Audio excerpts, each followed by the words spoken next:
computer. Okay, everyone, I've got lots of notes for today. I've no slides because sometimes slides can get a little bit boring. So I thought we'd have more of an interactive session today. And if you have got any struggles, any questions, just want to talk about life, that is absolutely fine. I'm not in any rush. So I will open the floor at the end of the session. If you've got any questions, just pop them in the chat. Ooh, and just see where my notes start. Yes, I think that is it. Yes. Right, so today's session, we're on session 3 of our June book camp. As you are hopefully aware already, every one of my book camps is on a slightly different topic, and you can consume all previous book camps over inside the classroom, inside our school community. You'll notice I'm having a little bit of a rebrand, modernizing things. I'm kind of making it sort of Netflix blended with Wonderland. It's like a Wonderland Netflix kind of theme that I've got going on. I hope you like it. I hope that you like the modernized look, and I'll be doing a lot more of that over the coming weeks. I am also this week adding lots and lots of templates into the school community inside the classroom. So I'll start off with any templates relating to journals and guided journals because it fits with our book camp. And then I've got thousands of templates and lots of other different themes and niches as well. So I'll have to think about how I'm going to structure that, because I don't want you to open up a module that says templates and then be scrolling down through thousands of templates. So it might be that we have like 5 different template areas based on different themes. Yeah, something like that. Or I just might not put some of the templates in if I think they're a bit rubbish.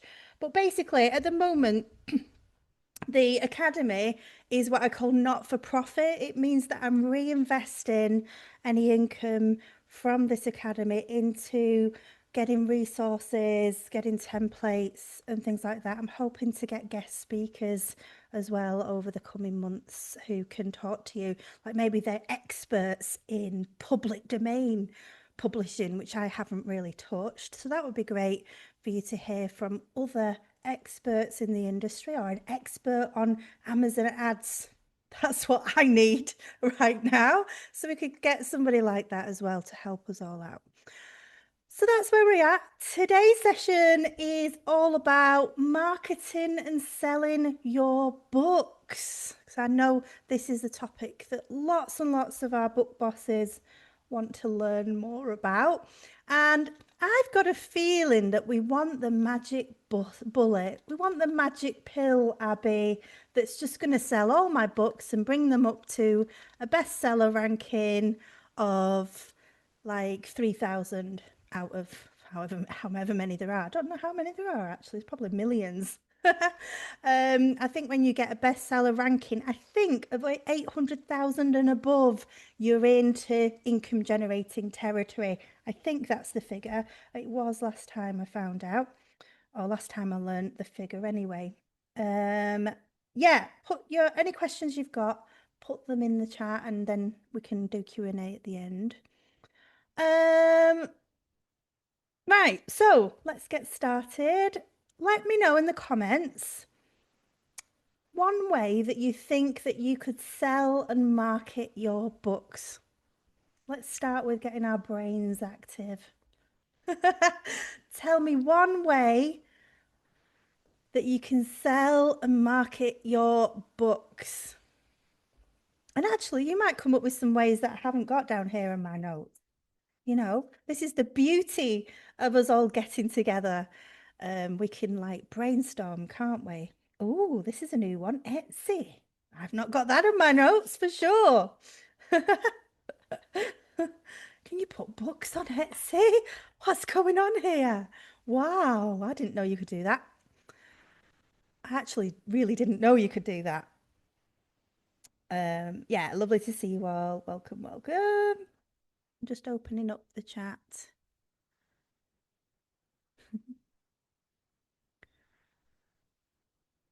Yeah. Okay. So Nora says Etsy. Got to look into that more. That's going down on my notes for sure. Um, the notes for today, you don't really have to make notes today. I want it to be more of an interactive session. I'm going to cover a lot of stuff and I'm going to provide you with a kind of a checklist on all of the different things that you can do to boost your sales, boost the BSR, bestseller ranking of your books. Obviously, the higher the ranking or the further towards the number one book, then the more sales you're going to make. So obviously the checklist, it doesn't mean you're going to check off everything. Oh, I'm going to have a TikTok channel. I'm going to have a TikTok channel. I'm going to have a YouTube channel. I'm going to have a blog. You know, it's not a list that you need to do everything. You're going to choose the things that light you up, that you think, oh yeah, I quite fancy finding out a bit more about Pinterest and how to drive traffic to my book brand. Yeah, hint, hint for things that we've got to come. You know, you might think, oh yeah, I like being creative in Canva. I'm going to use Pinterest and I'm going to direct traffic to a freebie, which then directs traffic into my books and into my email list. So we're going to talk all about the things, and you're going to choose the areas and the things that you can do that are going to light you up, that you're going to enjoy. Right, so let's go back to what you are saying. Oh, Kelly has already said Pinterest and TikTok. There you go. Tammy says post on social media. Yes, it's difficult, isn't it? It's because I'm teaching you to become book publishers rather than an author, like a book author who's got our book or three books. Well, you can definitely join the academy and create one book or three books, but I'm here to, you know, encourage you to get a little bit more addicted to creating and publishing books. And so, how are we going to post on social media if we've published, like, I'm at book number 53 now, 53 since February, which is pretty good going, I would say. And, you know, I was at a summit last week and there was a woman there who's published 1,000 books. 1,000. And I'm like, I thought I was doing well at 53. So it's difficult, isn't it? You can't obviously have all those social media channels for all of those books. So let me know in the comments, what do you think you would do if you had 500 books? What would you do? How would you sell all those books? It's difficult, isn't it? So it's a different skill set. It's a different strategy. If you're a book author and you've got one, two, three books, and they're, you know, like what I'm thinking of, Harry Potter, the Harry Potter series. It's going to be a completely different strategy, isn't it? Than if you've got 500 books, 1,000 books. Are you doing things like me? I've got books, all different kinds of books. It's just mind-boggling how different all of my books are. You couldn't go, oh, that's one of Abby's books, because they're all just so different. They've got such different covers, everything. What else are we saying here? Pinterest and TikTok. Yes. Nicole says sponsor them on Amazon. So that is Amazon ads. Is that what you mean there, Nicole? Yeah. Yep. Nolene to my email list, social media, website. Yep. Julie says start to create a hype in your social media before the launch. Yes, we are going to be talking about that. I do think we launched a book, and I think Carleen, who I launched a book with a few years ago now, maybe it was 4 years ago, we did a big book launch and we made sure that it got to bestseller status and it got lots of sales. We got lots of reviews. We did really well. And then sales plummeted down after the big launch. And I think it's overrated having a big launch and having a best-selling book. I think isn't as good as having a long-term sales and marketing strategy. Pumping along, jogging along, growing your email list, growing it and growing it and growing it and growing it. And it's like the hare and the tortoise. It was kind of a hare tactic to launch that book and get all the bestseller statuses in all the countries and get that little sticker. I am proud of that sticker. And have a good BSR rate ranking right at the beginning. You know, it's good and it's good for the ego. But is it good for the bank balance when you just do that and then there's no sales strategy after the launch? It goes, yay! Oh, okay. So, you know, we hopefully this is opening up your eyes to seeing all these people out there that have got a best-selling book and best-selling ranking and everything. You know, is it real? Or is it better to say, okay, I'm going to do this, I'm going to put it out to my list, it's going to do well, I'm going to grow it, I'm going to keep driving traffic to it, and then I'm going to add another book into the series, keep growing my list and keep driving traffic to both of those books, and then add in book number 3 and grow like the tortoise. And I encourage you to be the tortoise and be proud to be a group full of tortoises. Not to say that we're not publishing books as quickly as we can, because the more books that we publish, obviously, the better. But we don't have to go, oh, I want a best-selling book and big, massive launch strategy. There's some people that launch a book for 6 to 12 months, and then they will spend the next 12 months launching another book. They will get the wait list going. And yeah, that's a great way of maybe getting like a New York Times bestseller or something like that, something that's everybody's talking about. So that kind of author with that kind of status, that's a good strategy for that person. But for us book publishers, maybe we want something more sustainable, something that isn't going to burn us out, something that is going to give us an income regularly, month after month after month, and something that is going to grow and compound over time. And that's the strategy that I'm here to teach you. The strategy that is going to grow and compound over time. Other coaches, you know, there's other coaches you can go to if you want the big 12-month bestseller author strategy. But that is not me. I just think, who wants to wait 12 months to have a best-selling book? Wouldn't we rather be creating and publishing books and have a longer term daily, weekly, monthly sales and marketing strategy? Right, what else have we got here in the chat? Oh yeah, I read Julie's out, start to create hype and do a launch. Claudia says talk to the people, was talking to someone in town. Yeah, networking, getting to know people, just chatting. And also, you know, don't be afraid to tell somebody about your book if you think that it's going to interest them.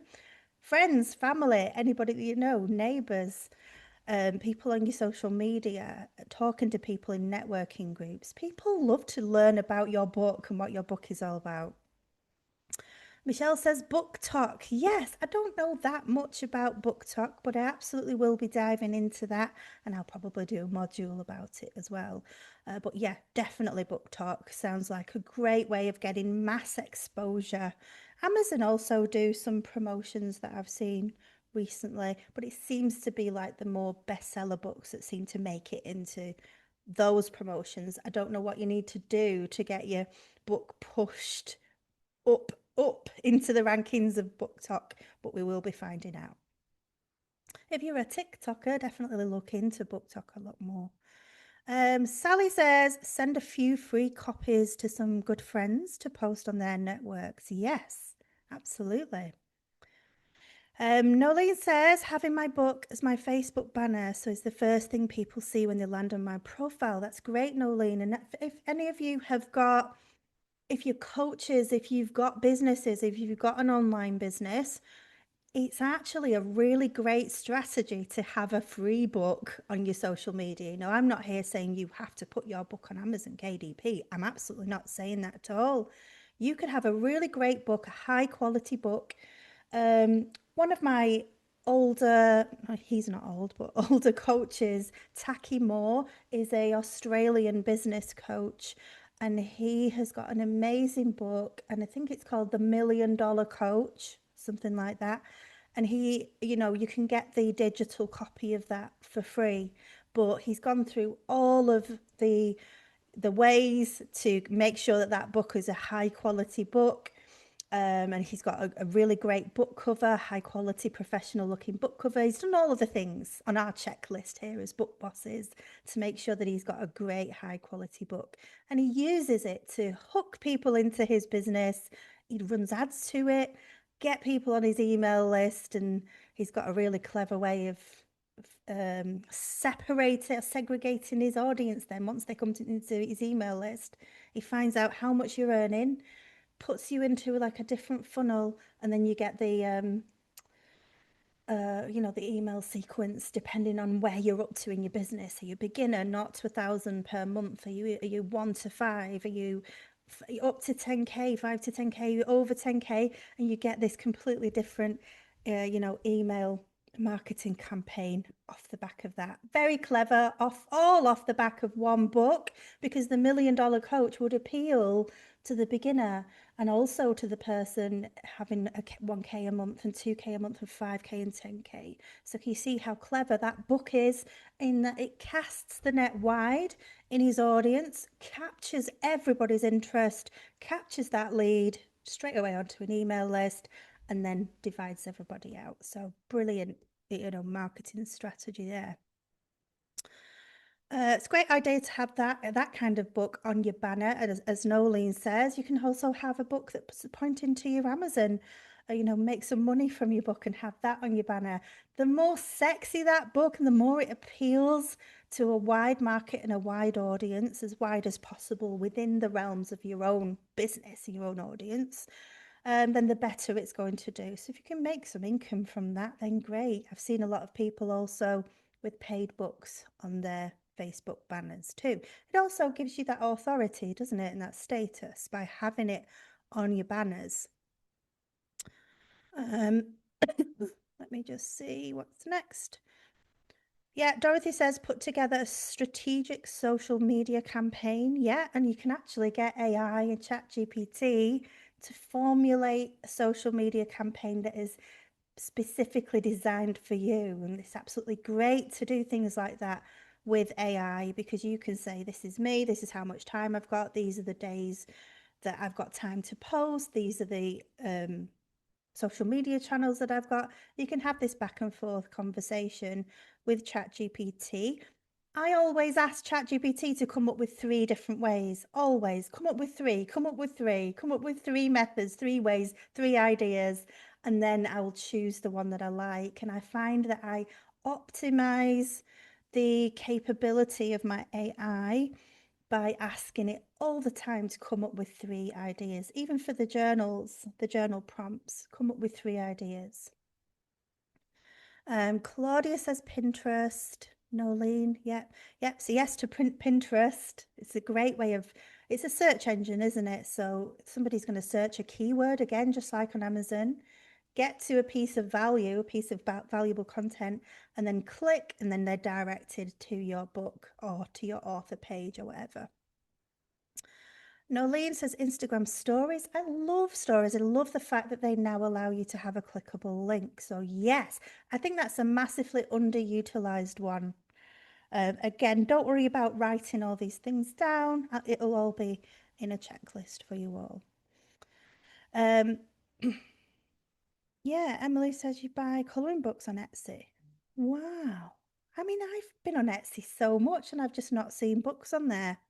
It must be a whole new world. I've started to see courses on there, which I find interesting. Nora says your own website, a link in mail signature. Yes, actually, I've forgotten that one, and that's not on my notes. So I'll make sure anything on here that I've not got, I'll put on our checklist, and I'll save the chat at the end. Dorothy says great quotes related to your topic and make them in so Insta, add Facebook, shareable messages.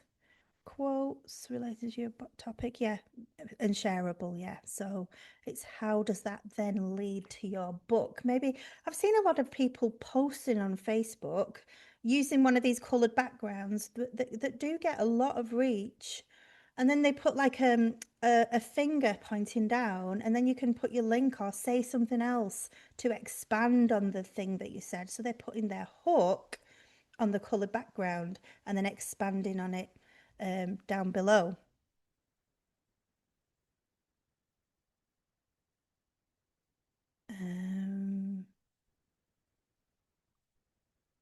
Are they profitable yet? What do you mean, Julie? Claudia's turning off a video. Okie dokie. Right. So Michelle says under separate umbrellas. Yeah, okay. I think that you're chatting back to me there, aren't you? Selling on social media, the few things I would do. This is Nolene. Nolene says I would sell each one at the same time. I would separate them into themes, e.g., promoting one book per week, or I would separate them into a series. There are lots of ways you can sell them via social media, depending on your goals and what you want to do. Basically, I would create a strategy that lights me up and works for me. Yes. Um, yeah, Nova says, I think the launch thing is part of the checklist that came out a few years ago and people still push it. Yeah, still a lot of people wanting to do these big book launches, but I don't think they're worth the time and effort personally. Get those puppies out there. Okay. Nora says I've no patience to wait that long. Right, let me go to my notes and then I'll catch up with the chat later on. So I'm going to get to my notes. So the strategies I'm going to teach you today, a lot of them we've already covered, but we'll go into a little bit more detail. Feel free to take notes. You know, if anything, think, oh yeah, I want to do that. That might be a good thing to make notes on those things. But I've basically got 8 strategies here to market your books and to get more sales. And then I've got one big main strategy to share with you. I don't know whether to share that at the end or share that now because we kind of zone out and go a bit to sleep at the end. And I want you to really absorb the main thing that I want to teach you. So I'm going to do it now. I've decided, I've took my own decision. The main strategy that I want to teach you is, what's the word of it? Work harder. Work harder. It's not a strategy anyone wants to hear, isn't it? Uh, maybe I could say that in better language. Higher quality. Yeah, that's it. That's a better way of saying it. Higher quality pays. So it's not like work harder, hustle. I don't want you to hustle. I don't want you to spend your life creating books. But having a higher quality book will pay off. Now I want to share my screen. Yes, thank you, Sally. Higher quality pays. We just forget the fact that I just said work harder. Nobody wants to hear that. Oh, I'm going to share my screen and show you what I mean because I absolutely love this. This is my favorite lesson from this whole um, session when I was preparing for it. Anyway, um, Dorothy, I see what you mean there. Right, I'm going to share my screen, and this hopefully would be quite revelatory for a lot of you. Can you see Amazon? Emily, give me a thumbs up if you can see Amazon coming up. Yeah. I love how it shows my address every time I share my screen. It's not great privacy, is it? Never mind. Um, so I'm going to share which was that one I saw? Self-care journal. I think it was something like that. Oh, this one. Right. So we've been talking about journals, haven't we? Journals can be blank. So if we just want to pop the cherry and just get a book published, I encourage you to just publish a blank journal and get the whole process over and done with so that you understand the process and understand what you're doing, especially if you're not good with tech. And you'll know if you're not good with tech because I've been terrible in the past. I am getting better. Then the next level of this is what I've been teaching you in this book camp. And actually, we've got step-by-step videos now that I recorded last weekend, just taking you through the guided journal process, step by step by step. So that is in the classroom now under this June book camp. I take you through the process in a little bit more bite-sized chunks, which probably is more helpful than watching the full book camp session. And that's helping you to create and publish a guided journal. Now, a journal gets published on Amazon and it is classed as a low content book. So that is only going to get you like 50% royalties. And that's after Amazon has taken its printing costs off. So you're only going to end up with $2 to $3, roughly. Like, don't shoot me if you get $4 or one. You're only going to end up with a few dollars per sale. And I don't want that for you. I want you to create books and get good income and good royalties and to be able to build up a good sustainable financial future, really. And so this is why I was teaching you and encouraging you to create guided journals, because they're not low content. They're not classed as low content because we've got different content on most pages. Even if it's every other page, that's fine. And the next level of this is something like this.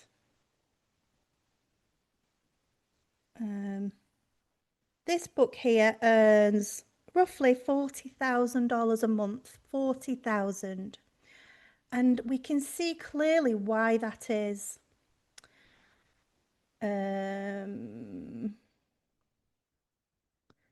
I'll just go through this. This is called your A plus content. We'll talk about this as well in a minute.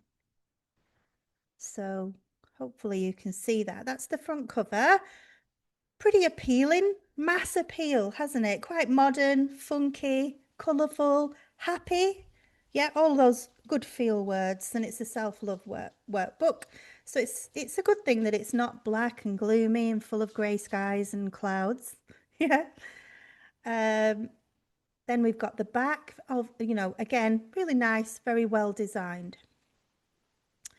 Then we can see we've actually got a colour interior, colour inside, contents, all the way through the book. Some of them are full colour interior, and then a lot of the pages are just this really beautiful design with this edging that matches the front cover, and then you've got some subtle colours also added into the pages. So this has been published as a colour printed book,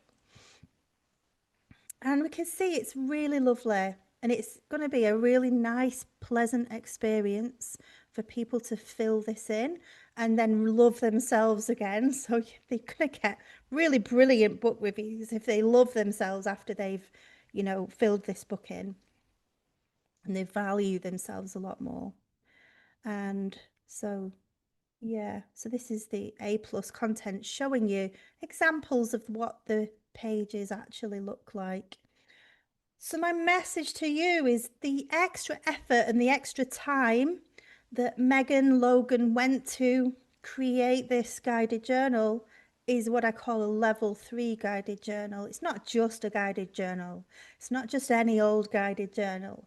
This is a beautifully a masterpiece of a guided journal, and one of the top quality ones on the whole of Amazon. And there is nothing stopping anybody here, not a single one of you, nothing stops any of you from getting on Canva and creating something that is equally beautiful and equally great quality. And I challenge you to challenge yourselves to maybe just go for it. Go for creating something that is so masterful and beautiful over the next month. You're probably not going to pop one of these out, in the next few days or the next week. You could do it in a week, probably. But what benefit has this author got as a result of that extra effort? It's an extra level of effort. What benefit has she got from going to that extra effort? And the benefit is she's got people talking about it on social media, sharing it, buying it for their friends, and it's just taken off. It's absolutely taken off. And it's not often that you see a book that's been published with that quality and with that care and attention to detail that this author has taken in creating that book. So my big message to you from today's session is that when you aim to be at the top of your game, and if you are determined to be at the top of your game, then you shall succeed. Because most people come into Amazon book publishing and they just, I'm going to create a book. It's a word search book. That'll do. What's the cover like, Abby? Is it all right? Yeah, it'd be all right. And that is not top level success mindset. Top level success mindset is, how can I make the interior of this word search book better than the others, a better experience? How can I make it look beautiful? How can I make it have the best book cover in all of the word searches that are out there? How can I make mine the best, the number one, the top? That is a success mindset. And if you did that with every book that you published, you would have way better success than if you just fart out a book every week, you know. Well, that'll do, that'll do. Now I've done this, now I've done that. You're going to have some success and you will get some sales the more that you keep moving forward. And it's okay if you are like that and if that is you, because you are going to improve over time. You'll learn, oh, well, that book, actually, I spent a bit more time on that one there and it's making more money, it's making more sales. That's teaching me that maybe I need to do them a bit like that, a bit more. And you will, over time learn this exact same lesson that I'm teaching you here now at step 1. But I don't want you to learn this same lesson when you're at step 200 in 3 years' time. I want you to learn this lesson today and think, right, I'm going to create a masterpiece, a Mona Lisa, a Van Gogh of the whole guided journal empire. I'm going to create the best one and put your best efforts into it. And as a result of that, you will also be proud of your work. You'll be proud of that journal that drops on your doorstep when you order it, and you'll think, wow, I created this, it's gorgeous. And when you think your own work is gorgeous and it's fantastic, what you're going to do, you're going to be putting it out there, putting it under everybody's face. You're going to be proud to put it underneath everybody's face that you possibly can. Okay, getting a bit excited about that, but I've got so many guided journal ideas in my head from having a look at that one. So I'm really excited. You can do guided journals about anything. Find a niche that hasn't got a great high quality guided journal in it like that. You're good to go. You're good to go. Yours is going to be the best in that niche. So it's a really good area for you to just concentrate on that for a little bit.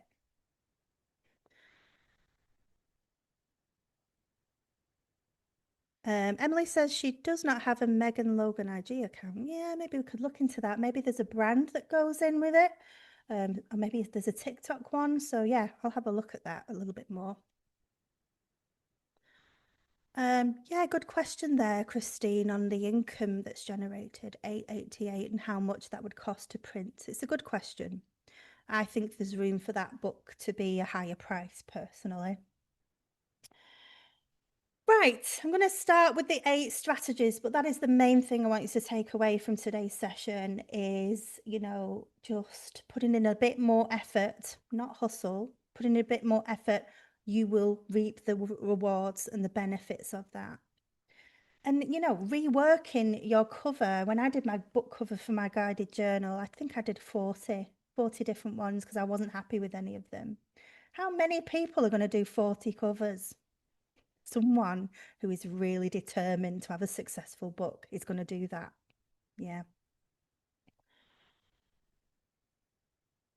Okay, so strategy number 1, and one strategy has got a few different things inside it, but strategy number 1, and I'll just let my dog bark because my daughter's back, I think. Just 1 second, he's going to bark. He might not do. If I carry on talking, he might not. I'll carry on talking. Yeah, I'm just on a call. Love. Yeah. He's not barked. That's amazing. Right, strategy number 1, optimize your book listing. So again, I'd like your input here. What do you think you can do to optimize your book listing? And whether that's one book, the next book, the 5th book, the 10th book, the 55th book, what can you do to optimize your book listing? So obviously, when we actually put our listing onto Amazon, we want a book description, don't we? And I usually get the top 3 book descriptions of my top 3 competitors. I put them into a document. I upload that document into ChatGPT and I say, hey, these are the top 3 book descriptions in my niche.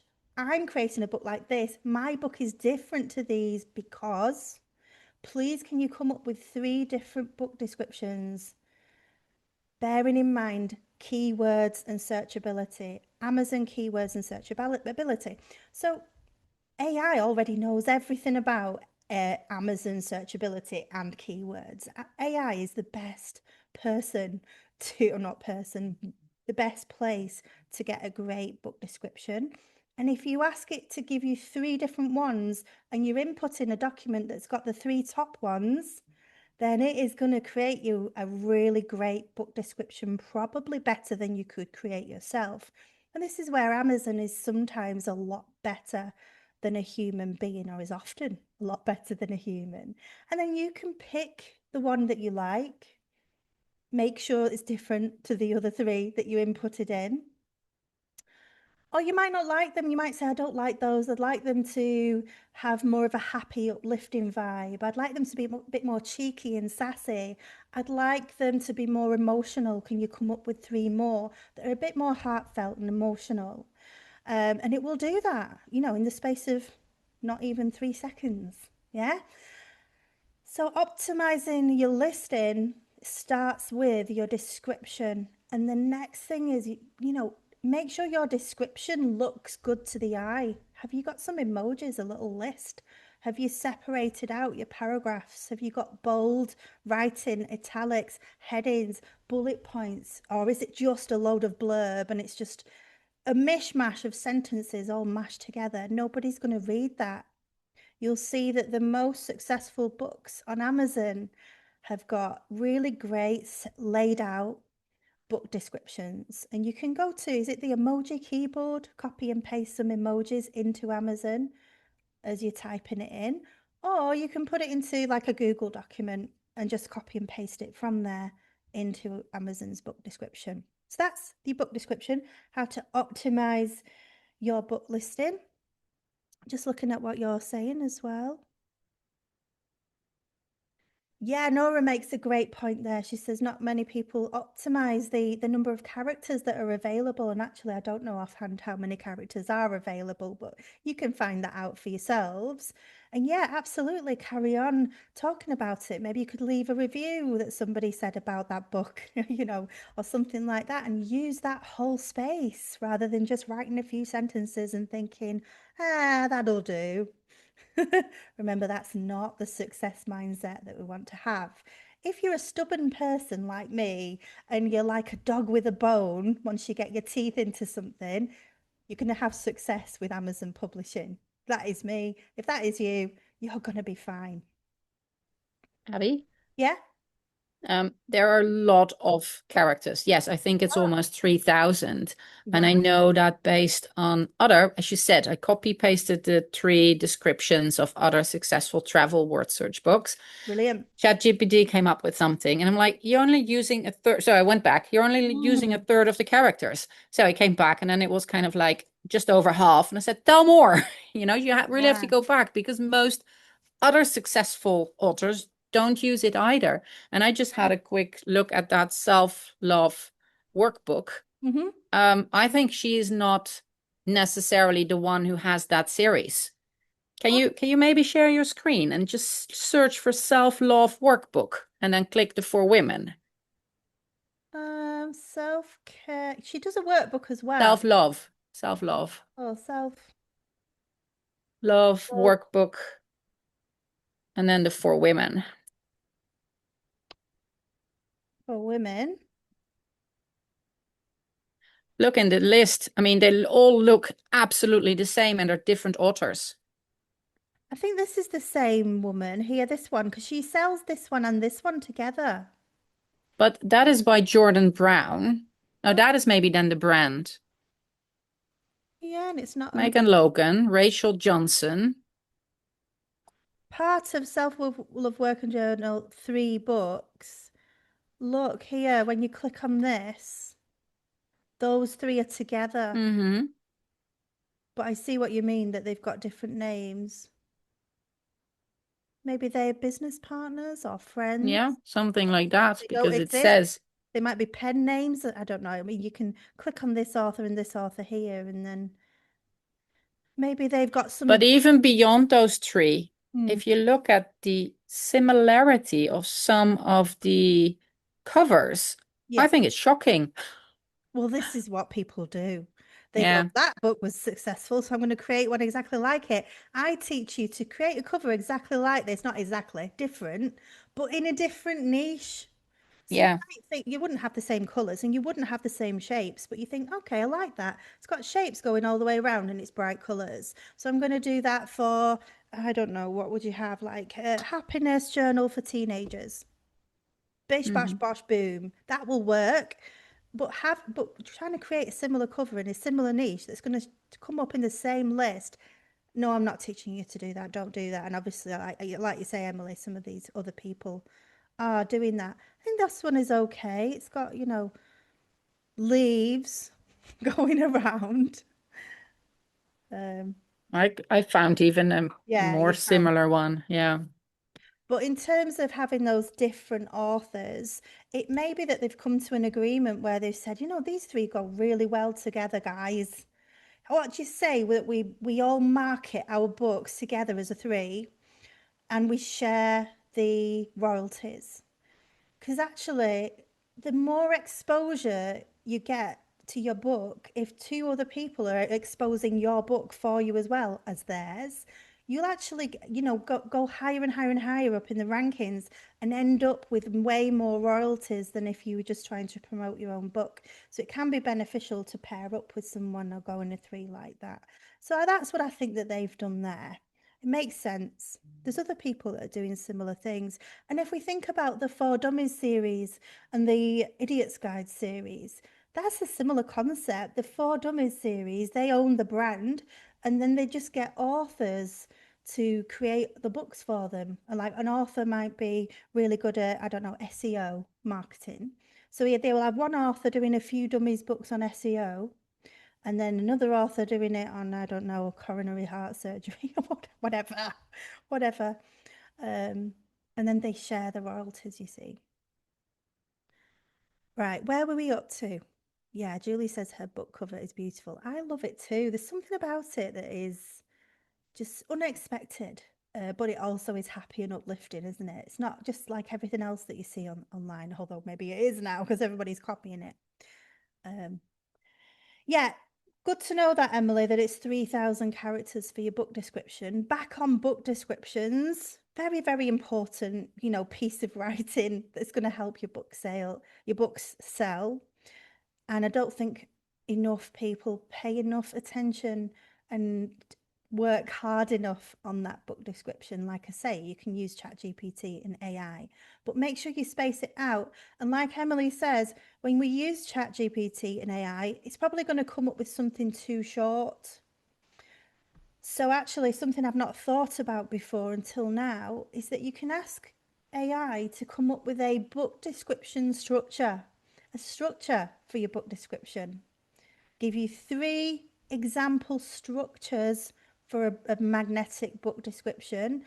It's just like having your book structure and then feeding that gradually piece by piece back into AI.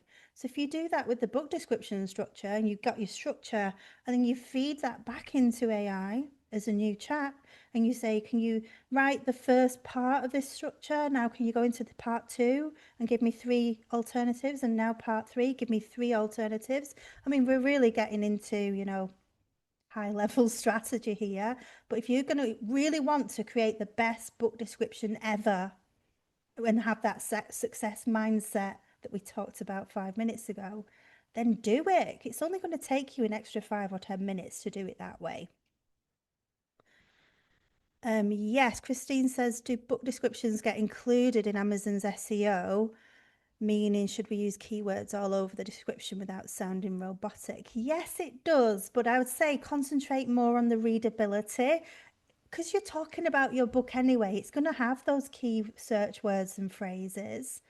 So I wouldn't worry too much because we want those keywords to be in our title and in our subtitle. Now, if we can have complementary keywords also in that book description, hopefully that will push it out under slightly different phrases and search terms, then yeah, that's great.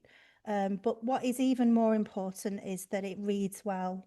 I've seen some book descriptions and they try and put all the keywords into it, and it ends up ruining and spoiling the way that you read this thing. We've seen them, haven't we? Probably on Etsy and things like that. And when you're buying a new dress, you have all these keywords, and by the time you've read it all and read all the keywords, you're like, I'm put off that dress now, and you don't buy it.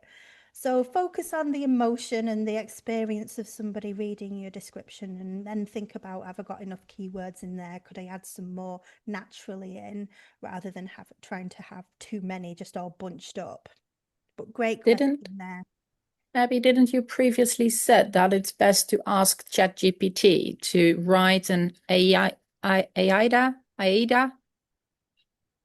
text, or what was it again?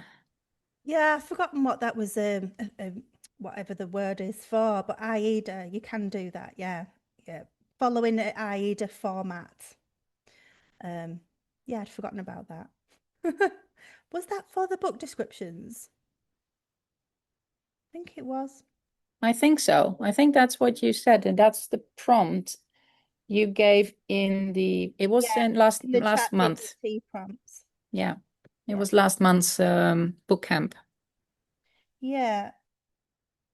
AIDA format, AIDA formula for writing. Is it was attention,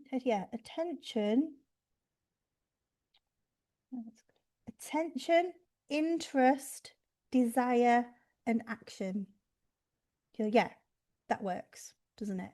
Can you write me an AIDA format book description, or can you write me an AIDA format for my book description for this book? So it'll come up with 3 different potential formats for it, if that makes sense. And then you've got 3 different formats. You choose your favorite one, following the AIDA formula. And then it's covering all the bases then. It's covering the hook, how to grab the attention and the interest of your audience. Then feeding into their desire and their emotion, and then the action. The action is, this is a great book for Christmas, for Father's Day. You know, give people the ideas for why they would buy your book and why it's going to be useful. So anyway, we spent a long time on that first topic, but we're talking about here how to optimize your book listing. So that's when you're actually publishing your book. It's the keywords, making sure it's the searchable phrases that people are searching into the Amazon search bar. An optimized book listing also obviously includes having a professional book cover, like that one we've just seen, and those other ones that we saw as well. You know, it's eye-catching, it's a bit different, it's maybe bright, or it's maybe dark, or it's maybe light, but it's something that is going to stand out amongst your competitors, but not just stand out for a good reason, and also be better than the others. You want your book to be better and to look better. And this is what I agonize with when I'm doing my book covers. I think it's nice, I like it, but it's not good enough. It's not really standing out amongst my competitors, and I will just carry on until I'm happy with it. I've put here, your book description is basically a sales page for your book. I like to think of it that way. So if you're using the AIDA formula, or you're getting ChatGPT to come up with something else, or maybe that isn't the right formula for whatever your book is in. If it was like shadow work or something, it might not be appropriate to use that format. But you want your book description to be like a sales page for your book.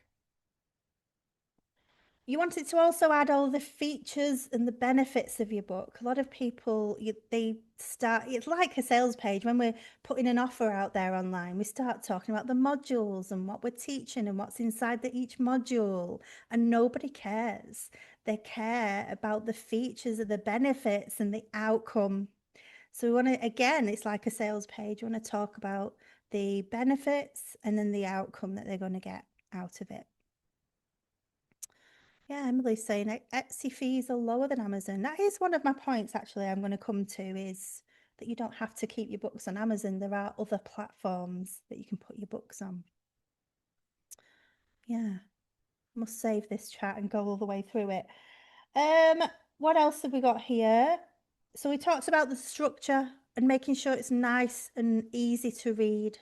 So you're spacing out those lines, lots of blank spaces, nice and easy to read sentences, not long sentences. Just think about your reader and that how they're just trying to scroll fast through the internet. They don't want to be reading a really long, well thought out, emotional sentence, that's deep and meaningful. They don't want to read your life story. You want to do bish, bash, bosh, just stick straight to the point. Yeah. And then make sure you add any headings, bold writing. Those features are included when you upload onto Amazon. And then your next thing is your A plus content. So you can add, like I just showed you, there was 7 or 8 different images there, weren't there, of that book that I showed you. That is your A plus content. So you could, so there's people that show somebody holding the book, somebody reading the book. You could show internal pages of your book. The front cover and the back cover are obvious ones. But again, have a look at what your competitors are showing on theirs, and that will give you an idea of what you can show on yours.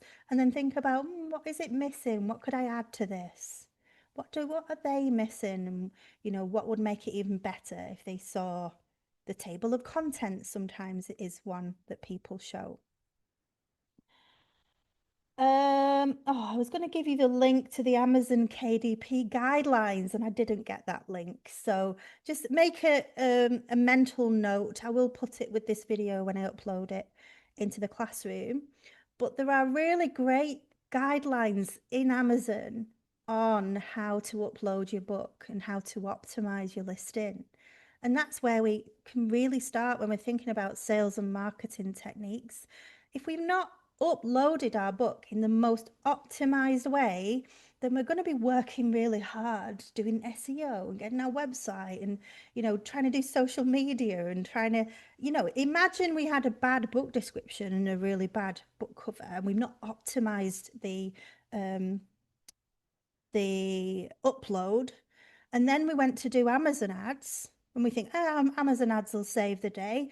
Well, they won't save the day if we didn't optimize that listing, if we didn't have a great book description, if we didn't have the emojis in and the good spacing and the keywords and the emotion and the features and the benefits and why you should have this book and what it would be a great use for and what outcome can you get from this book. If all that is not in place, tick, then it's pointless running Amazon ads. You're going to spend a lot of money and not have, you'll make sales probably, hopefully, but you probably won't make profits. You might just break even.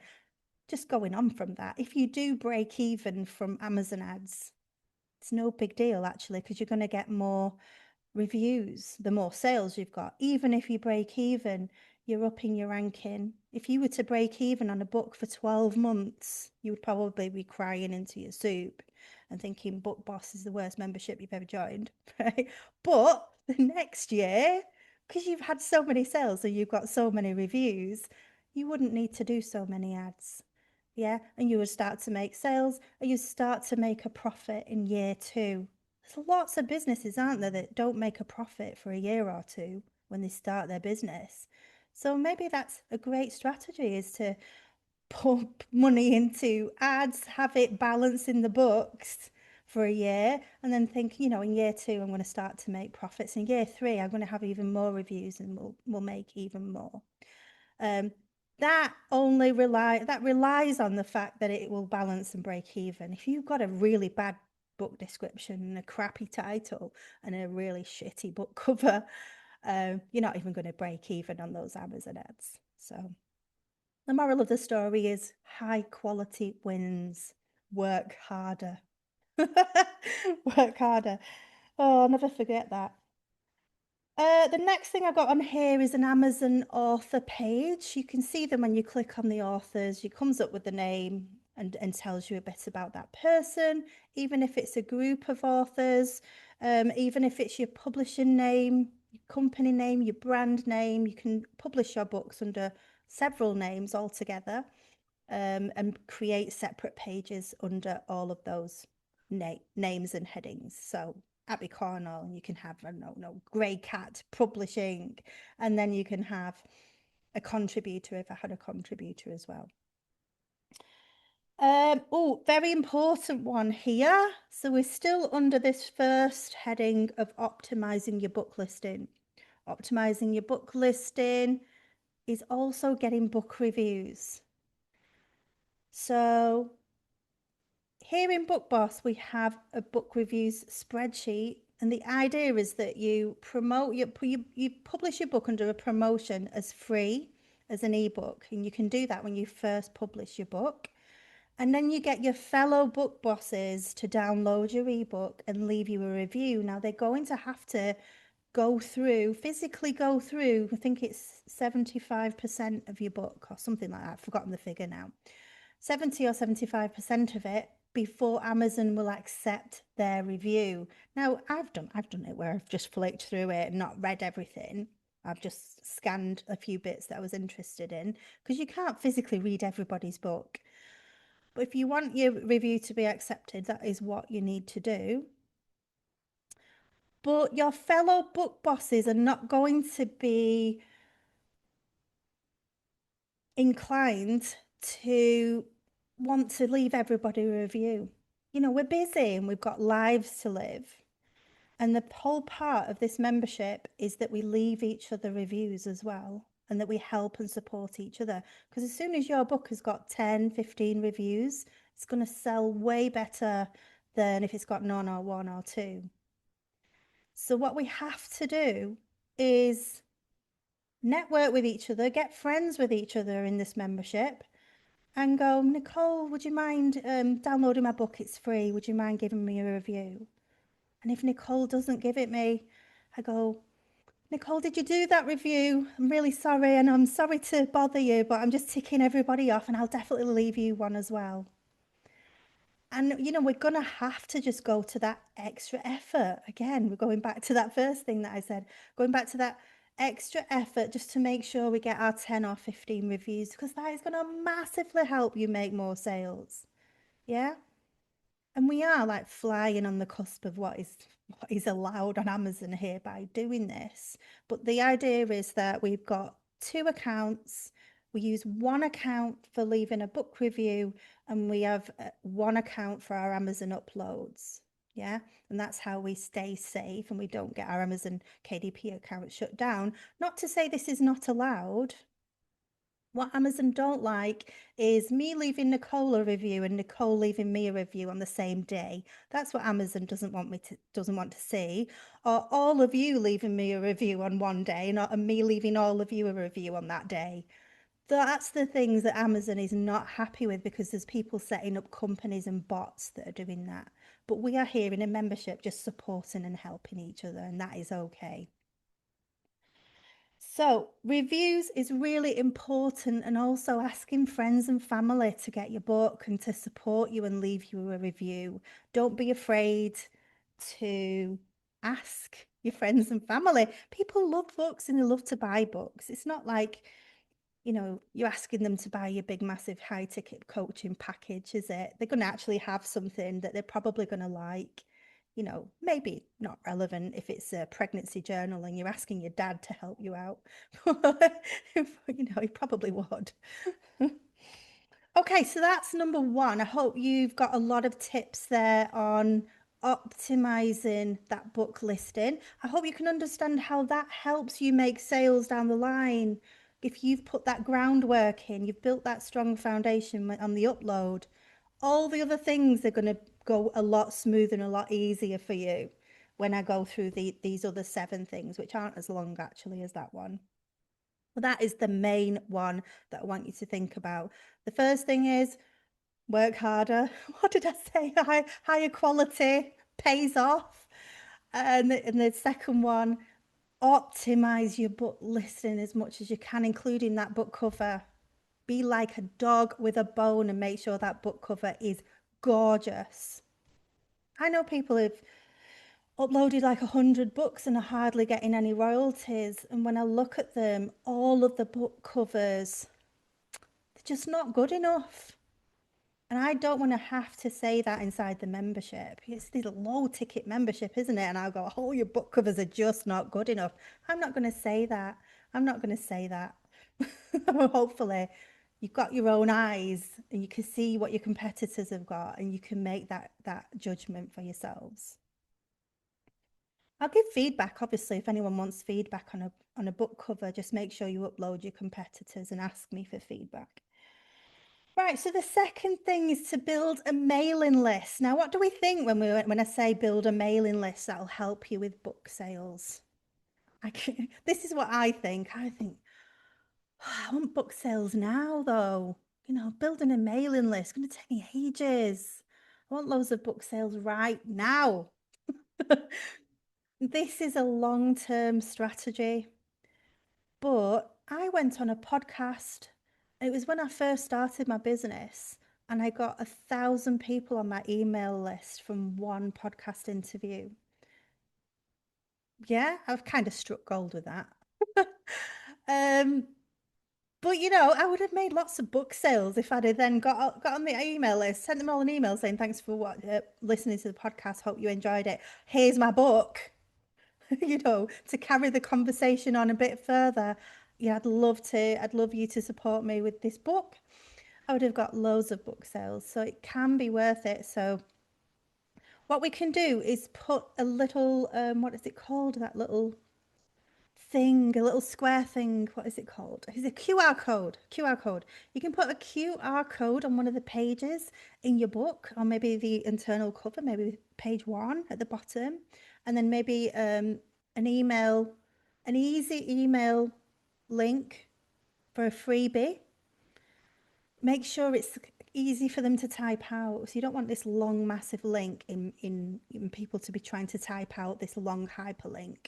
So you might buy a bit of an easy domain or something like that. Link it up to an email opt-in page. Very easy to do. I use something called Stan Store because I'm technically disabled. I am. I completely confess it. And it's, you know, a child can use Stan Store. And you just click it, you add your upload, and then you press go. That is all you do. And there you go. I've got an opt-in page. It's so easy. And then I could, you know, make sure I've got a good URL for that. And I'd direct the URL. Again, that is easy to do. To that page, and everybody buying all my books can scan the QR code or go to the easy peasy URL and get onto my email list. Obviously, the more that you do that with more books, then you're going to start to build your email list faster. You're not going to get lots and lots of book sales probably in the first 6 months of you doing this. But in year 2 and year 3 of everybody like joining your email list, and then you've got 1,000 people, then you've got 2,000 people and 3,000 people, and then they're buying your books. Once you launch your book, you can put it out to your email list. You're going to get more sales, you're going to get a better ranking. And again, everything with this, with self-publishing, grows and grows and grows. You think nothing is happening at the beginning. I'm not making any sales. It's a complete waste of time. All of us will feel that way and will think that right at the beginning. I made, what was it? Not even $20. I can't remember. Is it $16 in my first month? I'd worked really hard and we'd done loads of books and I was like, do I really want to be doing this? And then I'm on month 4 now and I'm seeing, oh, actually, it really is worth it. But I have worked hard. We've done a lot of books. So where am I? I've got myself into a knot here. So building an email list, we don't want to do it, but it is absolutely worth it.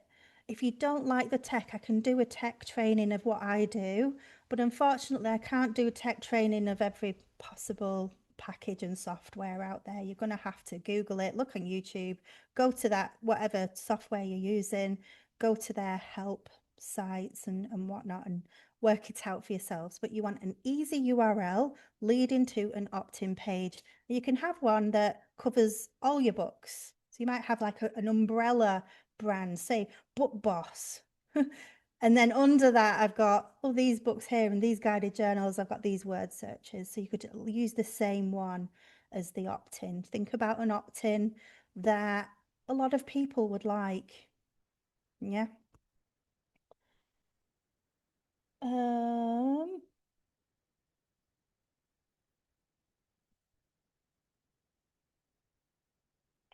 Yeah, I've got here you can launch your future books to that email list as well. Obviously, you can tell people their book is coming, get on the wait list. So you can use that email marketing to then compound and get more sales for your next book that you release.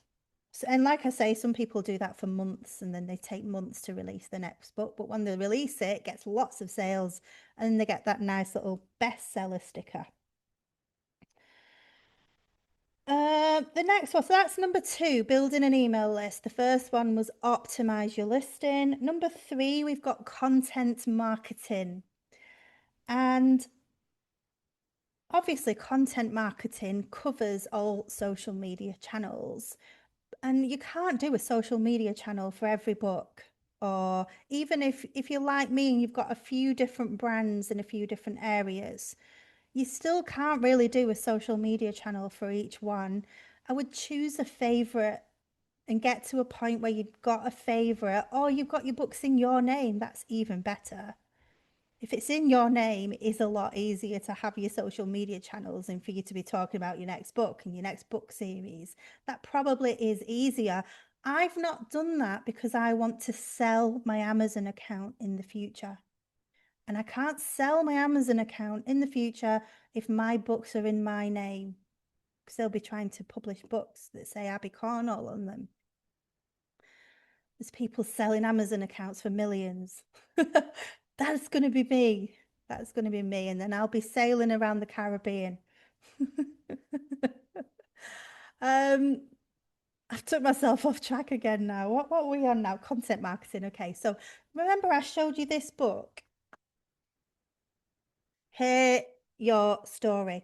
What got this book so many sales? This book, you look at it and you think, okay, it's nice. It kind of looks like a prayer journal or something to me when I look at it. It looks like something biblical. I don't know why that is. Or something my granny would buy. I don't know. Um, he did so well because he had a TikTok channel and people were talking about their stories. And he was talking about excerpts of people talking about their stories. And obviously, social media works so well when we're talking about life stories and emotions, what's happened in our lives. Oh, it's all really interesting stuff, isn't it? Whereas if I post, hi, do you like my book? Do you want to come and buy one of my books? It's really good. Come and get my book. It's really good. Yeah, brilliant. I posted. Tick, well done me. But if I post, oh, one of my readers posted a story and she was on page 39 and actually what she said was this happened to her in her life and then she didn't realize but she'd got married twice without even knowing it. How does that happen? I'm just making this up, but you know, all the people are going to comment and go, how did this woman get married twice and not even realize? And it creates this commenting, people talking about it, and they just so happen to all be seeing this book at the same time. So it was genius what this guy did. It was a whole TikTok channel. I can't say the word TikTok. I need to learn it. The whole channel was all about everybody's stories and the mum's stories, the grandmother's stories, the father's stories. And, then people started to show their books and he was sharing it, they were sharing it. Then he gave incentives and bonuses if you post it on your stories and he would post your story for you and all of that. And I think he got help with his social media and his social media team took that over for him. But that shows the power of social media organic marketing when combined with your Amazon books. The power, especially when you have a human element, an emotional element, a story element to what you could talk about around your book and around the series. This is one of the most powerful things I'm going to say today is if you can come up with a book series or a book brand that works for social media. It works for this day and age of, oh, you'll never guess what. And have you ever experienced this too? That's what makes social media work so well. It doesn't work so well when you start posting. It's about posting and then posting again the next day and the next day and the next day and the next day. And this guy with this book, did that consistently. And then he had a couple of reels. What was his name again? Forgotten his name. There's a bit about the author at the back. Just let me look. He was a guy. Oh, there he is. Jeffrey Mason.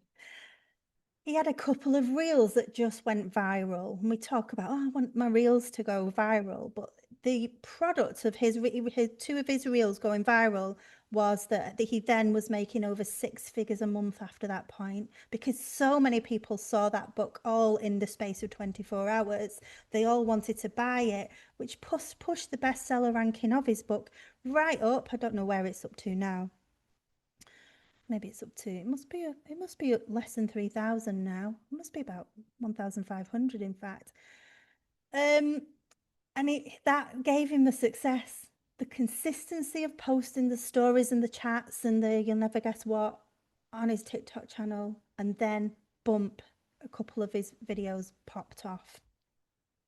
And you never know which ones are going to go viral. There is no way of going, oh, I'll do this, this, this, and this, and then it's going to go viral. It's about consistency. It really is. I'm convinced that Amazon and TikTok, they make you post for a certain amount of time and then they go, oh, we'll give you a bit more reach on this one. I'm convinced that they do things like that, because there's no rhyme or reason usually for these posts to go viral. Hope I'm making sense, guys. I think this is fascinating stuff. I could talk about this all day. Loving the chat as well. I will catch up with the chat. So where are we up to? Content marketing, all your obvious places. Facebook, Instagram, TikTok is great for books because we've got the BookTok thing going on. YouTube, Threads. I'm not sure about Threads, but you know, I'm not sure about Twitter as well. I suppose it depends on your niche. It depends on your topic. LinkedIn as well. It's probably better if you've got more businessy type books, nerdy type books, probably, than something like this. Pinterest, I've already mentioned Pinterest, but that's a great one because people click on the pin, they save the pin, and they go directly to your books. I've got here as well blogs. Podcast is content marketing. We're getting into a territory of where we're working harder though here, aren't we? But if you had a whole book series like this, yeah, and so that a whole book series, the mum one, the dad one, the grandpa, the aunt, the uncle, everybody, and his dog. And then you had a YouTube channel that was maybe, I don't know, about life coaching. I can't really think what would go with that. Telling your stories, family combined, getting together. Anyway, whatever YouTube channel would really go with this set of books. All I can think of at the moment is life coaching, but I'm sure there's lots and lots of other things that would go better than that. And then they have a link to their books, you know, a link to every video, and they are consistent with posting the videos. The videos are going to feed the book sales, and the book sales will mention, you know, the YouTube channel at the back he's mentioned is Instagram and stuff. But both of them can feed each other. So then they're getting the YouTube royalties and then they're getting the Amazon royalties, and both are bumping each other up. But again, we're getting into territory of working harder.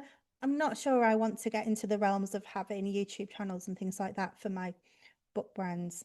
And also think about if you want to sell your book brand on Amazon, what will happen if you sell it with the YouTube channel when you've been doing that YouTube channel? Would they then take it over? Would that YouTube channel get closed? I'm not sure.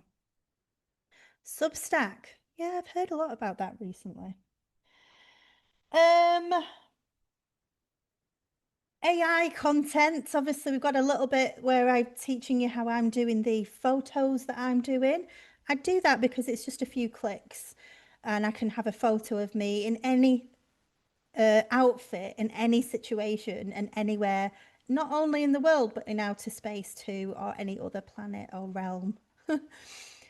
And they're great. I've also using this AI for my book brands, but it's not me and it's not my face. You can have an avatar or you can have a character and you can create social media channels, and they can do consistent characters now. In the same way that I teach you inside the classroom how to do the photos of me, I could do photos of a robot, photos of a cute character, photos of just some other woman. It could be somebody else that's the author.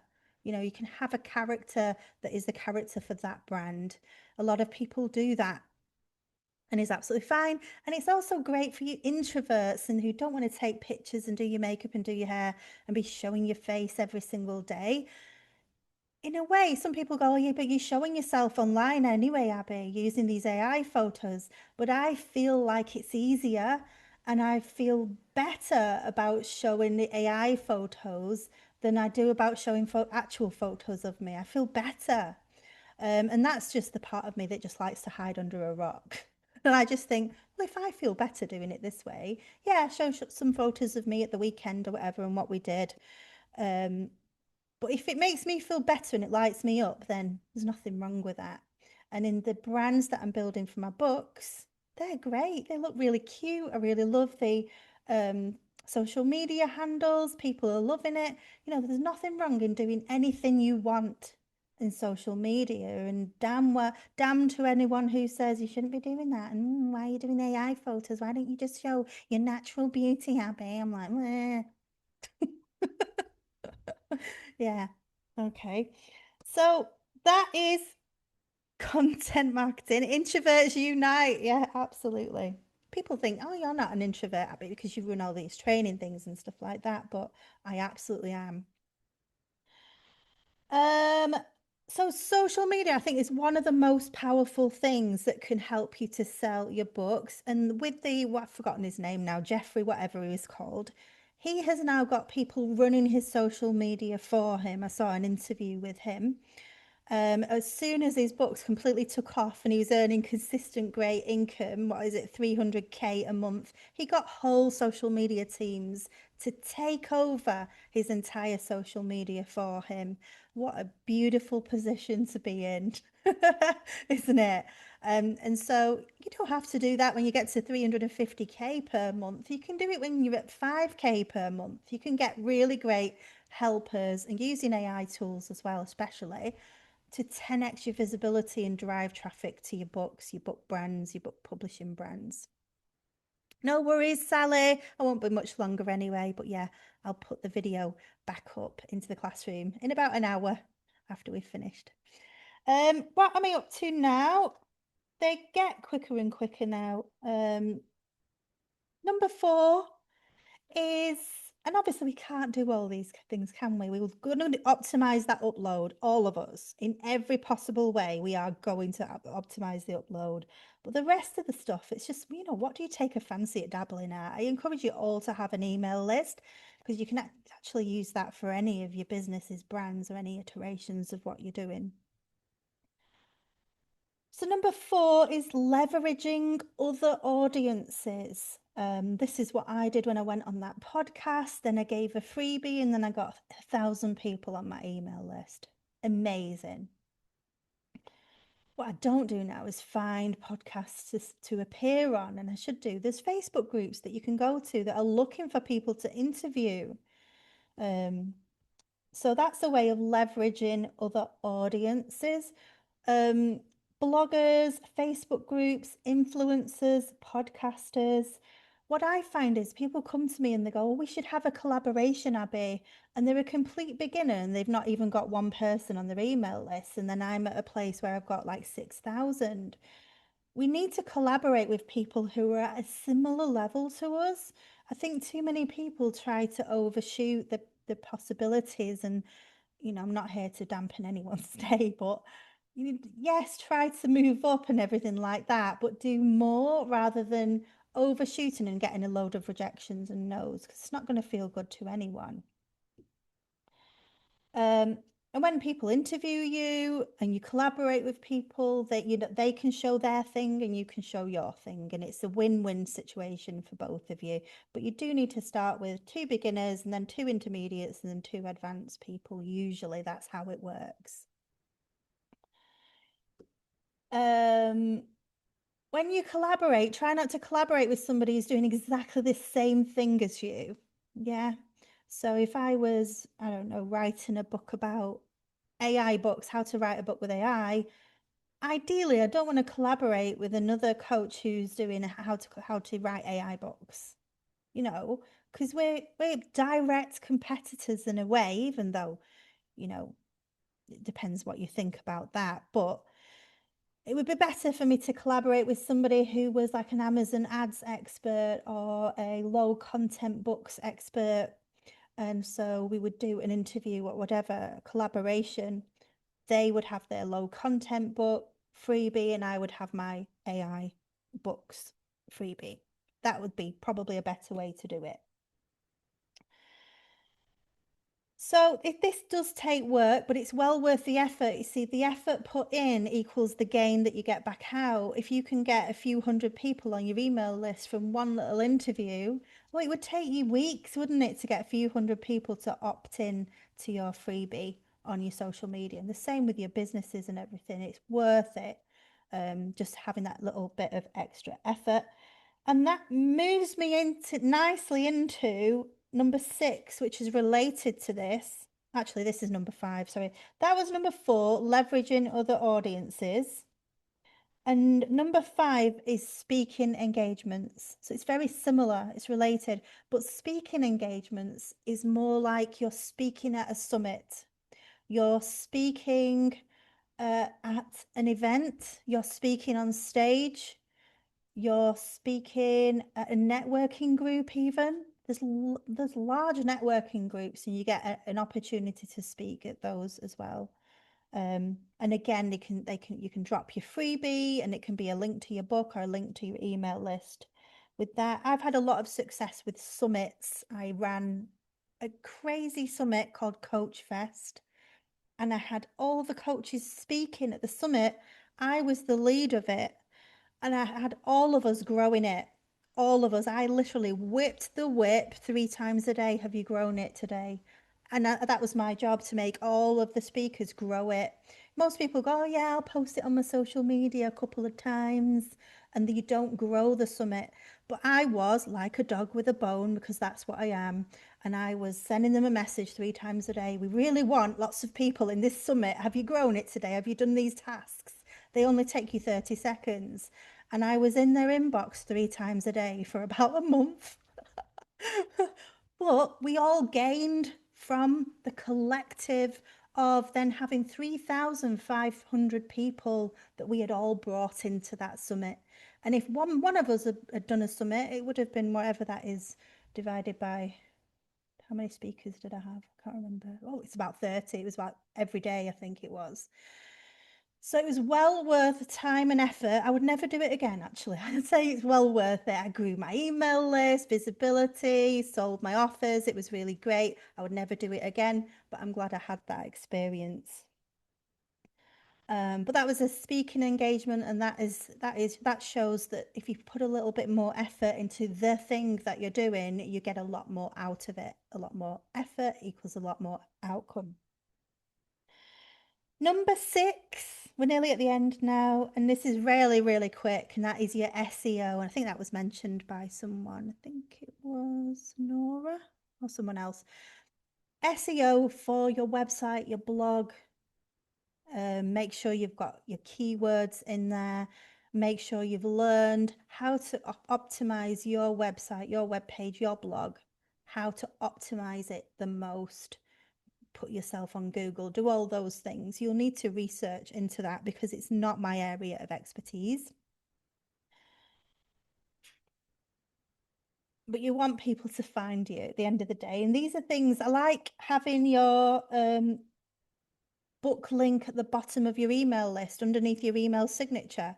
These are passive things that you can do that will get you attention, that will get you clickable links for many years to come, just by going to an effort once. And these are my favorite things to do, the passive things, because having your email signature, also having a link to your books, whatever email you send, there's going to be some people that click that link. So it's well worth doing it that one time, so that it pops up every time. The same with your SEO. It's going to work for you, for many months and years to come. Number 7 and I will get into this more inside the academy, is Amazon ads.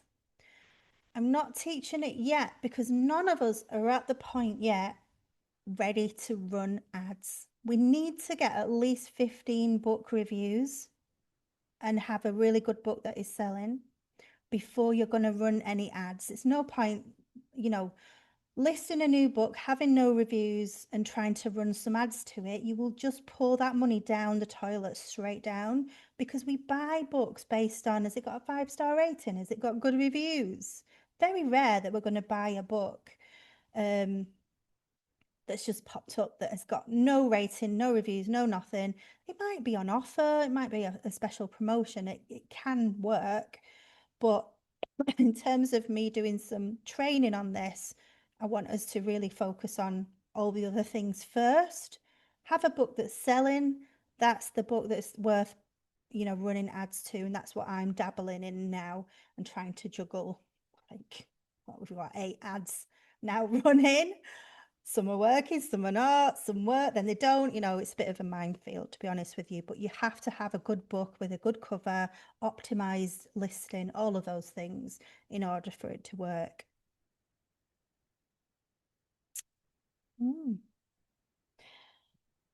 So that is paid marketing. Also, think about that you can do Facebook ads.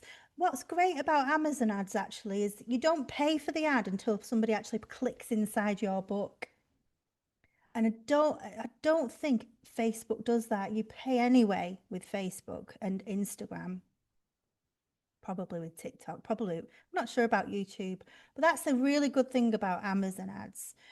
So if you've got a really good book and you've really put time and effort into it, like say you created a guided journal like the one I showed you at the beginning of this session, and you know that is a masterpiece, you know it, then you're going to work really hard to get your 15 reviews. You're going to be like a dog with a bone, and you're not going to stop until you've got 15 reviews. And then you're like, I'm going to run some ads to this masterpiece because I know it is a freaking masterpiece and I uploaded it in the most optimized way. You're going to have amazing success then. The worst thing that's going to happen is your Amazon ads are going to break even. That is the worst thing that could happen in that situation. You're not going to lose money. The best thing that can happen, you've got an income. You've got an income coming in, and then you can work on your next one. You've got an income always coming in. No matter how big or small it is, it's going to grow. That's the great thing about this. It's going to grow and grow and grow and compound. Ads. The ads also, just have a note here, your ads don't have to run straight to your book. Your ads can be to your email list to then get a nurture sequence about your book, about your books, about your book series. Yeah. So then you've captured that lead, you've got them on your emails, you've got them on your list forever, and then you've moved them straight into your books. And if there's a way, I've not looked at this actually, if there's a way of running your ads, getting them on a list, capturing the lead, and then directly directing them to your book, all in one go, where they don't have to then go and find your email in the email list.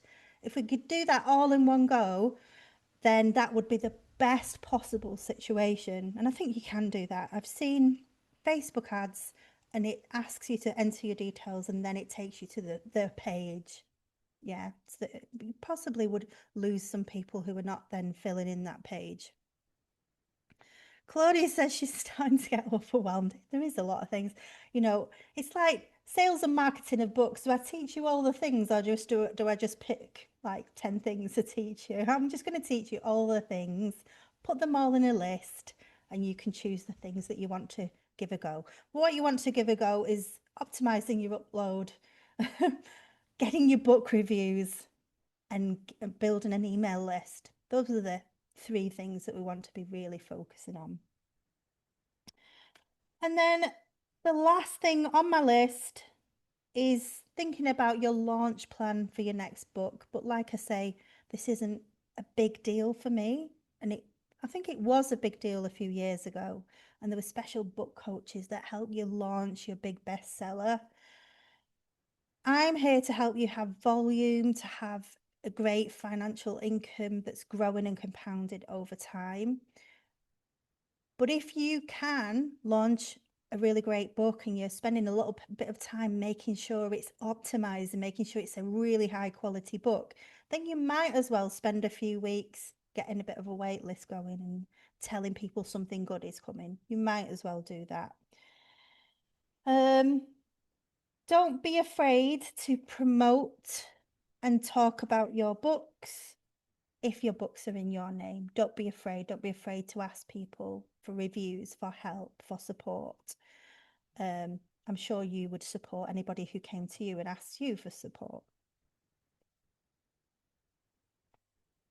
And then right at the end, I've got in big bold writing, higher effort sells. But I covered that right at the beginning whilst you were all very much awake. um, Last few notes here are it helps you, we've already covered this in this book camp, it helps you to build a book series. It helps you to build a book brand. This goes without saying, that is going to help you with sales and marketing, because people who see a familiar brand that they know, like, and trust, they're going to want the next book and the next book. Think about the book brands that you know, and if you don't know any, go and have a look at some. That Coco Wyo coloring books. It's a massive, great big colouring book brand who are doing incredible multi-7-figure things just with cute little colouring books, because people like the familiarity of the brand and they wait for the next book to get released. That's a best case situation where you've got everybody on your email list and they're all waiting with bated breath for your next book to be released. That would be brilliant. But think about how you can build a series, how that series can be part of a brand, how you can really niche down into a target audience will massively help you. It helps you if you're selling your account. It helps you if you've got a TikTok account, an Instagram account, a Facebook account, social media. It helps you if you want a complimentary YouTube channel to complement your books, is if you define who your target audience is. For example, with my Memory Lane brand, it was families and seniors in particular, and dementia sufferers. It's about preserving the memory and brain training and things like that. A better target audience would be dementia and Alzheimer's seniors. That's a very niche down target audience. And there's actually a colouring book brand, and I can't think of the name of the brand now, but they are specifically aimed at dementia, Alzheimer's sufferers and seniors. And it's a beautiful brand, a huge book series of colouring books. And they're doing super, super well because they are so very clearly niched down in a topic that is very, very popular at the moment, which is colouring books. That's it. And then just to think about the emotion. So if you're going to have a social media handle and if you want it to be successful, just like this book here, it's about what they can talk about on that post, what they can talk about and discuss on that social media channel, rather than, hey, I'm Abby and I'm launching another book. That's boring. How can you make your channel really interesting and valuable to the people that are following your channel?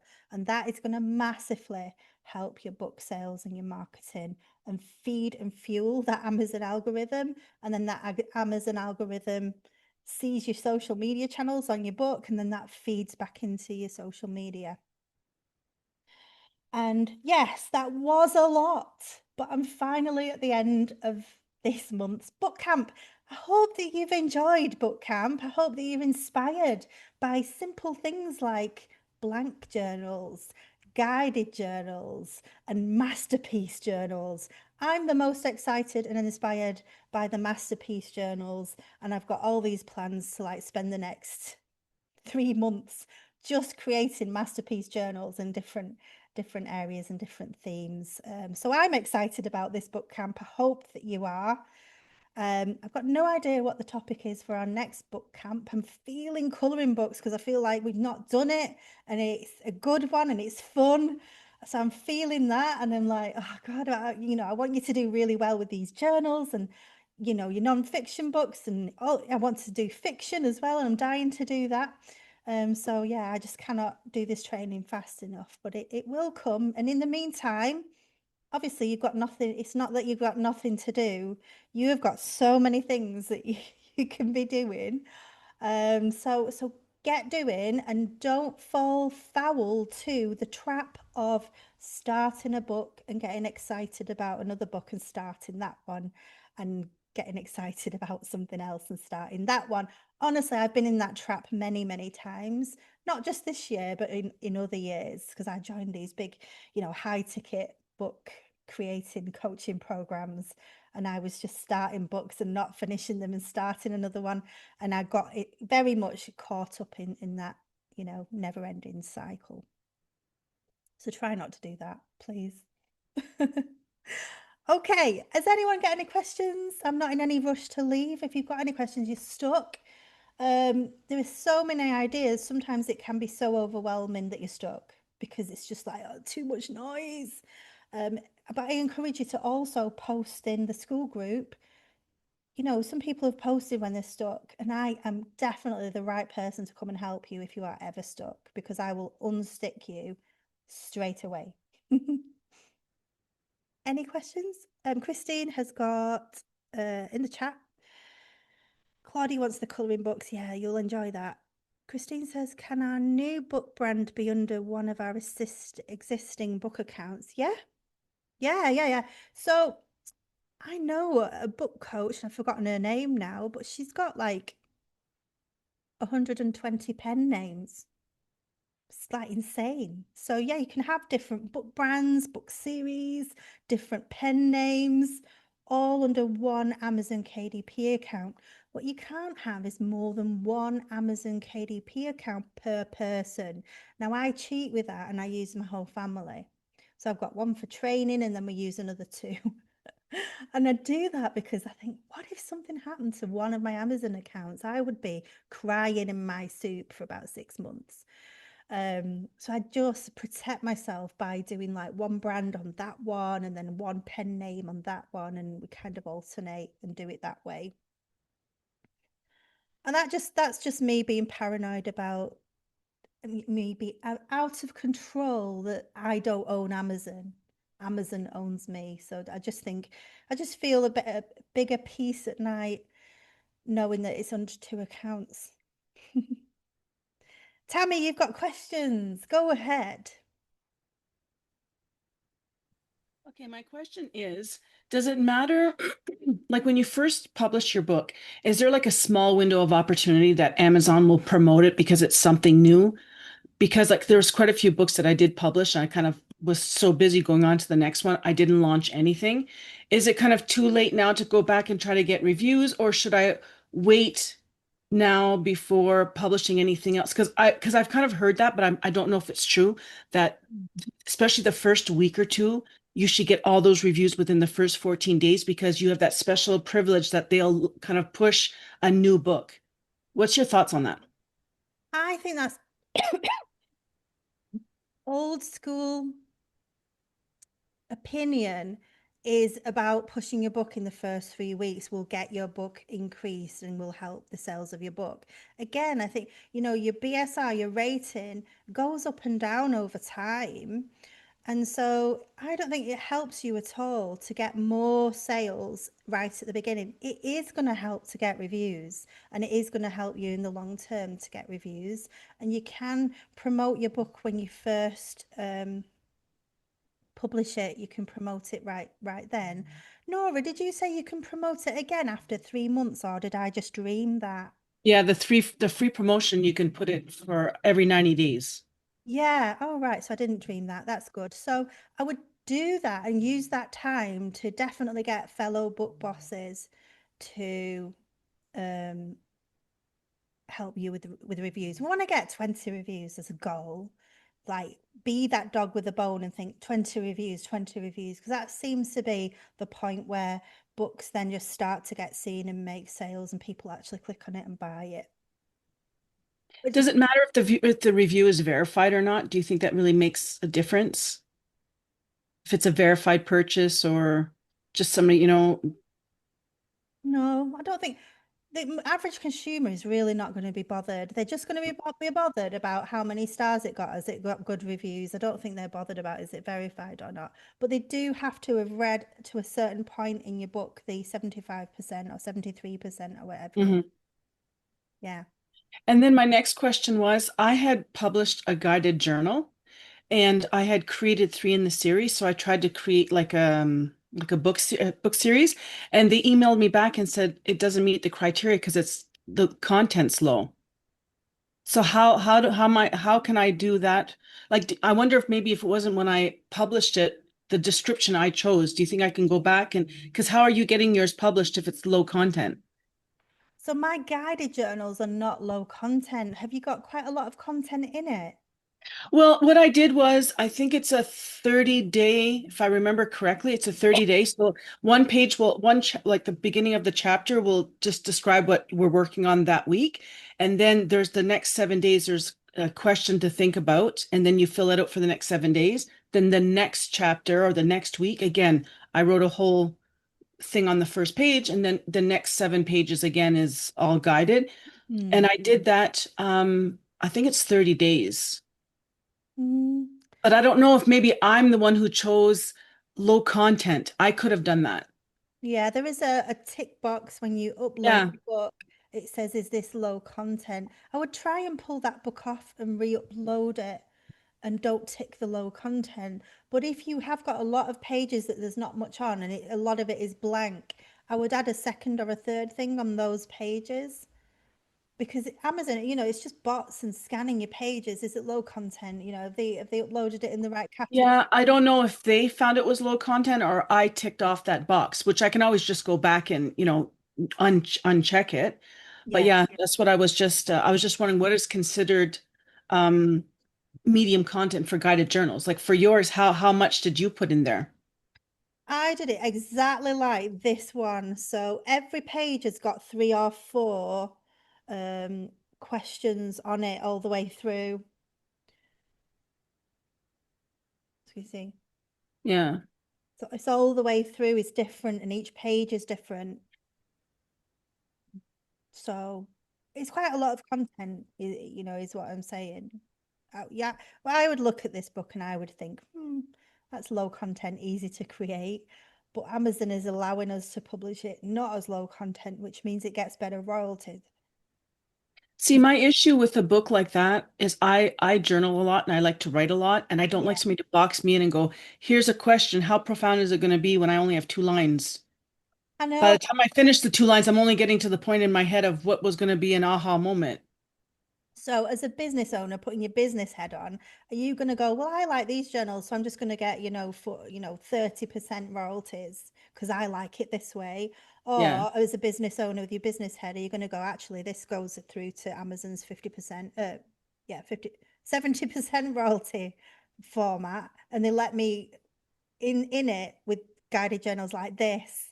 And actually, these books have got very good reviews and people are getting a very good experience from these. Yeah. So my business head goes, let's just go with this, even though I like what you said, I like more space, I like more time to reflect. But if you're publishing on different platforms, if you're not bothered that you've got low royalties, and it's up to you. Okay. All right. Thanks. Okay. Any more questions? Book covers, Julie, just post it in the group because I have to see it and then I'm going to have to go back to look at these books and it will take me some time. So post it in the group, post your cover, and always post your top 3 competitors' covers as well with it so that I can compare it to the top 3 competitors. So anyone else who wants me to look at book covers, post it in the group. Emily, you got a question? Yes, I do. First of all, maybe let's specify, post it in the school community, not in the WhatsApp group, because otherwise Abby is not going to look at it. Yeah. Abby's not in the WhatsApp group. I sometimes have a chat, but I don't answer questions in the WhatsApp group just for my own sanity. So yeah, post in the school group. I have 2 questions. Yeah. One is, as you know, we discussed it last month with the word search book camp. So I have this pen and puzzle Mhm. domain. I make my website. I have the domain. It's my author's name, Mhm. etc. But pen and puzzle, as well as pens and puzzles and things like that, they are taken on Instagram. So would you advise to put that little underscore Yeah. at the end or dots in the middle? I try dots first because it's easier to remember. Okay. See, try the dots. If that works, great. Yeah. There's great Instagram handles that are doing really well that just have got an underscore line at the beginning, or 2 underscore lines, or 3 underscore lines. So as long as it says pen and puzzle, it's probably going to come up, and with your logo, if anyone searches pen and puzzle, if it's an active Instagram account, it's got the words pen and puzzle, it's going to pop up, and then if people see your logo, they'll recognize it. So Yeah. try the Okay. dots first. The dots was still available. So then I do Yeah. pen dot and dot puzzle. That's okay. And then how, because I can't remember, I uploaded my word search books. I can't remember that there was an option to put any inside page to the read sample. How do I do that? Because now it just puts the read sample, it's just a cover, front and back cover. There is no inside page example. So I would upload your A+ content. So go back to your listen and go to where it says A+ content. Okay. Add an example page or example solutions page. You can add whatever you want to, and probably a limit to how many pages you can add. But yeah. Okay, so that's in A+ content. Okay, I have to look where that is. Yeah, and there's also some guidelines on Amazon's own website on A+ content and how best to do it, how best to upload it, everything like that. Okay. Yeah.